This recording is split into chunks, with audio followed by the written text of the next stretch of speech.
आज हूँ विश्व कर्कट दिवस। ये विश्व कर्कट दिवस रे आपोलो हॉस्पिटल भुवनेश्वर किसी कैंसर डॉक्टर एवं किसी कैंसर पेशेंट सहित किसी सभा अनुष्ठित होता जो कि आलोचना होता किपर आप कर्कट रोग आरोग्य लाभ करें। शुणु डाक्तर कौन कहते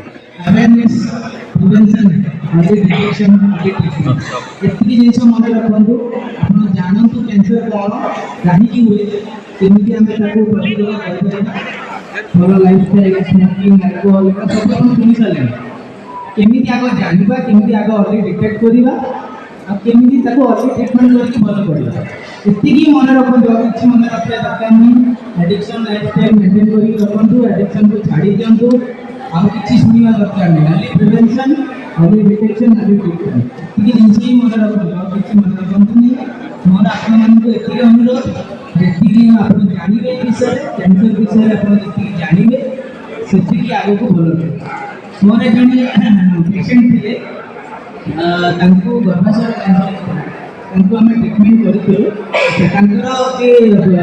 डॉक्टर अछि सी आसीचंती तो आपण को सहित से किछि तांकर एक्सपीरियंस ने शेयर करे बननेता जेना के पेशेंट को ना तांकर डॉक्टर इन आज अछंती प्लीज आसंती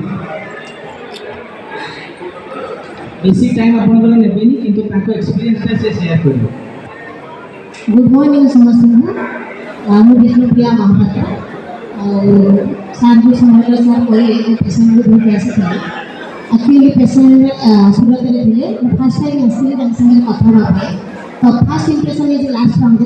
संगे कथा मत एमती महसूस है कि प्रकृति में ये भल हो जाए मुझे पॉजिटिव एनर्जी लेके फेरबी तापर फ्लाइट रे आसवा अवस्था नथिले तो व्हील चेयर व्यवस्था करके अपराजिता स्वामींकर हेल्प नहीं मुझे फ्लाइट टिकेट करके आनिक पहुँचे भुवनेश्वर तापर सार पाखे पहुँचे सार कथा कहबार शैली एतो एनर्जेटिक जो आम मानसिकता को आम चेंज कर प्रकृति जब गोटे पेसेंट तार मानसिकता को बदल दिए कैंसर हो शुणी जो लोग डरी जाती भरी जाती तो अधा से मरी जाती से मैंने तो जदि से स्ट्रंग हो पॉजिटिव हो निश्चित भाव से लड़ी पारे तो सी एत एनर्जी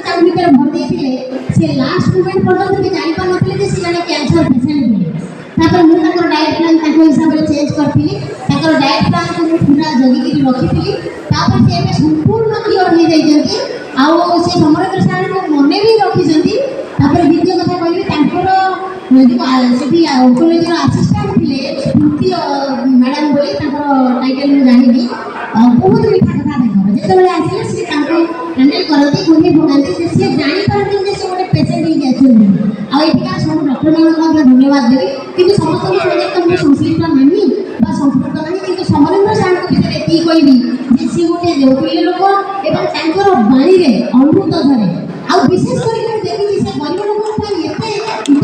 बोलती एत चिंता करती सारा ओडिशा जो लोक आसुँच मुझे देखी ठिया शुणी पचारती कौटी रोज परिवार स्थिति कौन केमी कौन ये आसुच तुम सिचुएसन केमी अच्छी तो गोटे डॉक्टर हिसाब से ये सब जिन जो पारिवारिक हिसाब से बुझती लोक मैंने गोटे फैमिली डॉक्टर किसी कम भावती से भावी दिखती ये डॉक्टर पाखे आम निश्चित भाव में भल हो बाहर आसिक जो पेसेंट मैंने कथा हुए मुझे बसी थाए से रेडिएशन सेंटर तो सब चर्चा चली थाए। द्वितीय कथा द्वारा अलग जो हॉस्पिटल को भी हो कौट पेसेंट असुविधा थाए भी सी आरेंज कर दिखती जदि से कौन मनी क्राइसिस थाए मन करा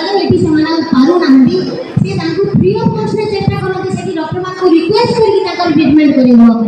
आज ये पाखे आम ऋणी नहीं रही से आम गोटे मूल्यवान जीवन को बचाई दे तो से जो मूल्यवान जीवन आम कोटी कोटी टका देते आम किनी पारि न आज सी बहुत भल अच्छा आम सुस्थ अच्छा जो यंग जेनेरेशन कह गोटे कथा छोट छोट कथा सर जो आडिक्टेड हो जाती मोबाइल आम जब पिला संस्कार शिखेबा सूर्य पा दिंतु चौरा पा दिंतु आम तो निजे रात 3टा पर्यटन मोबाइल टिपटप करवा आम पिला शिखे कौन आप 9टा रात शोक देखो अटोमेटिक पिला अटेंडेड होंगे प्रथम कथा। द्वितीय कथा कह स्त्री लोक मान हाथ में किचेन अच्छी से कौन खाइबे कौन खाइबा देवे स्वामी पिला समस्त की डिपेंड अपन हर से निजे सचेतन हो निश्चित भाव में 70% कैंसर रू मुक्ति पाइबे लोक आउ गोटे कथा कहबी राति अधरे आम जो बहे बहे ठोसी दौचे से हजम होगा आम बॉडी सपोर्ट करूना संध्या पूर्व खाଇବା चालू करूँ जिते पारे सालाड फ्रुट्स खातु स्त्री लोक मैंने विशेष करके स्तन कर्कट आक्रांत होते जिते जल्दी डिटेक्ट हम निजे निजे तुम टेस्ट कर मिरर आगे ठिया तो अन्य मानक भी सचेतन करेंगे ना डाक्तर मैंने जाकि सब सचेतन करेंगे आप गाँव में पड़ोसा सोसाइटी में जो भी गोटे मीटिंग करेंगे डॉक्टर मान डाकू से जी अवेयरनेस करेंगे निजे जे पर्यटन आम अवेयरनेस देने ये समाज को आम सुधारी पारिबा नहीं तेणुक ये कही मोर वक्तव्य ये रखुची आ लास्ट समय दर्शा को आउ थे पूरा हृदय सहित हृदय मुझे धन्यवाद देवी जे तांकर आशीर्वाद एमती थाउ से अहमदाबाद थे अहमदाबाद आसी ओडिशा लोक चाकरी पीरियड भितर मोर आशा से बहुत किसी करवा ये मधुरिया कथा समस्त थाउ आम तो फल पलैलु ये मधुर कथा द्वारा जो अन्य मैंने जो इम्प्रेस होती मानसिकता बदली जाऊँगी तले लोक कथा नहीं सार कहते से कैंसर किसी नुह तुम भल हो टेंशन कौन पे नौ तो तुमको किसी एमती थार्ड स्टेज कैंसर भी पाखे भल हो धन्यवाद देती।